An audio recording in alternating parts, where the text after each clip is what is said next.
तर मित्रांनो, आज आहे होळी आणि होळीच्या पहिल्याच दिवशी आमचा धडक मिशन सुरू झाला आणि त्याच वेळेस एक दहशतवादी आमच्या क्षेत्रात आला होता आणि आम्ही लगेच कमांडर सोबत मिळून त्याच्यावर हल्ला केला आणि त्याच्यावर नियंत्रण आणलं.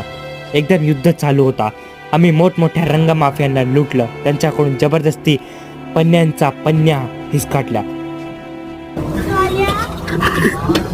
मग काय, मी आणि माझ्या कमांडर पंटर रेड्डी अचानक भेटलो, पण त्याच वेळेस एक घुसपेटी आला होता.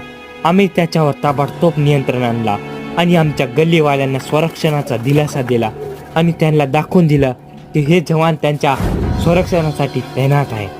त्याच्यानंतर आता झाली होती खरी युद्धाची वेळ. आमची समोरासमोर टीम रेडी होती आणि आमचे ही शस्त्र निघाले होते. मग काय, युद्धाचे नगाडे वाजले आणि नंतर आमची युद्ध झाला. नंतर युद्ध संपलं आणि पूजाची वेळ झाली. आम्ही पूजा केली आणि तुम्हाला